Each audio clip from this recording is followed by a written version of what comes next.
And salutations, ladies and gentlemen. Really appreciate you guys taking some time out of your day to join me for another video. We have tight ends and defenses in this one. I'm going over the top 15 options in both so that we can make the best decisions possible to dominate our opponents and get a dub. It's week number 5. Things are starting to heat up, and it is more important now than ever to stack wins so we can get comfortable as we head into the meat of the season. If you guys have not done it yet, for whatever reason, crush that like button for me. It helps me out so very much. If you also would not mind subscribing to the channel, it helps me out as well. I'm on my way to my first 500 subscribers. You can be a part of that by helping me out. And with that done, let's get into tight ends.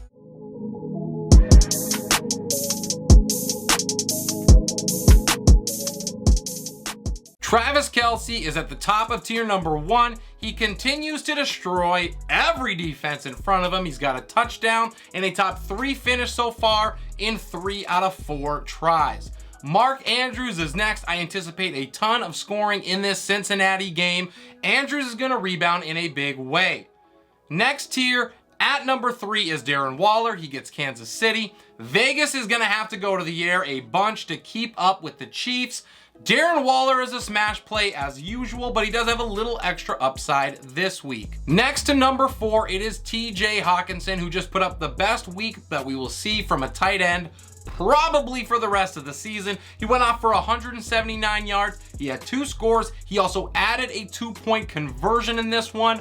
I would be surprised if this performance does not give him some extra love in the Detroit offense moving forward. You would be crazy not to, even with all the playmakers getting healthy there. To tier number 3, I have Zach Ertz at number 5. It might be the perfect time, to be honest, to sell Zach Ertz with the impending return of Nuke. But if you are going to hold him, he is going to be a big option as Kyler tries to keep the ball away from all of those excellent corners in Philadelphia. In the same game, I have Dallas Goedert up next. He has not seen over 6 targets in a single game so far this season, and he still has only 1 finish outside of the top 12, and that was when he was 13 back in week number 1. He is making the most of every look, and Jalen Hurts absolutely loves him.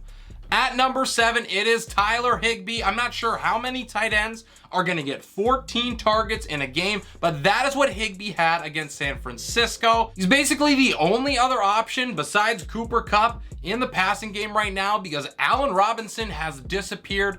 Stafford trusts him, and there is no reason to think that this connection will not continue to be great.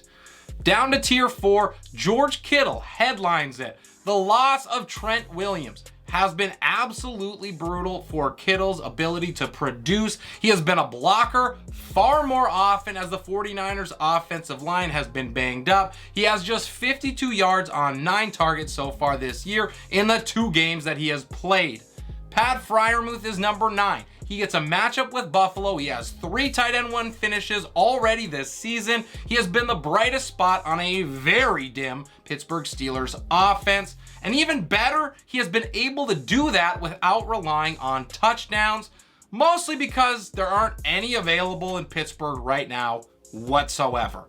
Rounding out my top 10, and at the top of tier 5, it is Kyle Pitts. The lack of involvement that he's had, combined with the hamstring issue that he is currently dealing with, is almost enough for me to take him out of my top 10. He's going to hang in for now, but we need to see him turn it around, and soon. He has 3 games with just 3 points so far. Gerald Everett has stepped up big time in Keenan Allen's absence. He's garnered 22 targets over the last 3 games.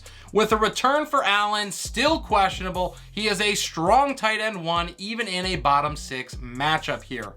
David Njoku is my last tight end 1. He's racked up 162 yards and a score in the last 2 weeks, and he hasn't hurt you in the lineup since week number 1. He is the most reliable pass catcher for the Browns. Tyler Conklin is my lucky number 13. He had 7 points or more in every game this season, and he was still able to top 50 yards after the switch to Zach Wilson at quarterback. That is a promising sign. I know many people were concerned with the change from Flacco that his usage might dwindle. Miami surrenders nearly 14 points a game to the tight end position, which is 8th most in the NFL. We love that on top of it. With 2 tight ends left, we get to my final tier, and starting it off is Robert Tonyan. First things first, he is going to be boom or bust all year, so do not get it twisted. However, as the best option in the red zone, in the passing game for the Packers, he is going to have value. The last tight end I will cover is Hayden Hurst. He continues to showcase a decent floor, and he was able to score his first touchdown of the year last week against Miami. The Bengals offense is slowly creeping to life, and that only boosts his chances of production. And with kickers out of the way, let's hop into defenses.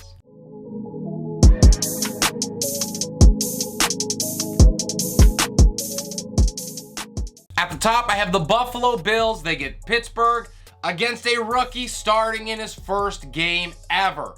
The Bills are also at home in this one.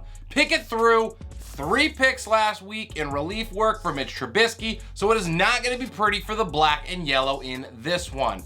To 2, it is the San Francisco 49ers. They get a Carolina offense that has been struggling mightily all season. Green Bay is my 3rd ranked defense, and at 4, I have the Tampa Bay Bucks against Atlanta.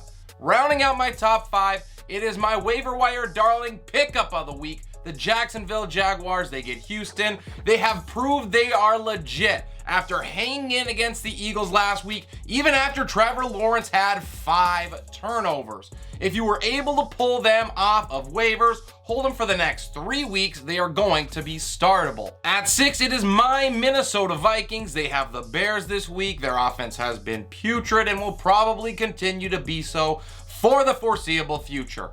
Philadelphia Eagles are in at number 7, and at 8, I have the Denver Broncos against the Colts. They will not have Jonathan Taylor this week, and that is going to be big for them. And their quarterback seems to be inching closer and closer to the cliff.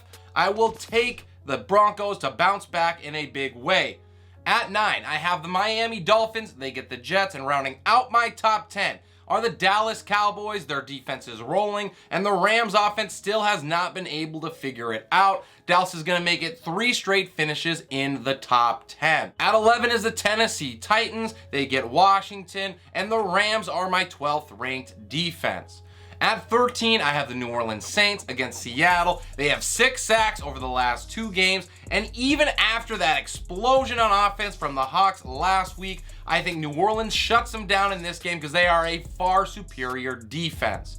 The Kansas City Chiefs are next at 14, and the last defense I have as a startable option in week number 5 are the Carolina Panthers. If it wasn't for Deebo Samuel, the 49ers really would not have an offense to speak of. Carolina's defense is legit. They posted the top overall finish back in week 3, and they were top 12 last week. And that's it.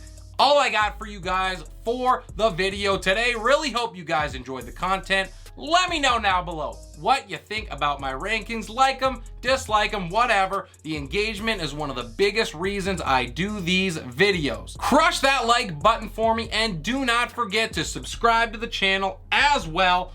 I have videos coming out every day, every week almost, Monday to Saturday. If you do not subscribe, you might miss some of the great content that is coming. I drop it at 12 p.m. Pacific every single day, so you know when it's going to be available. This is Relentless Press. I am your host, Avery Amopats, and we'll see you next time.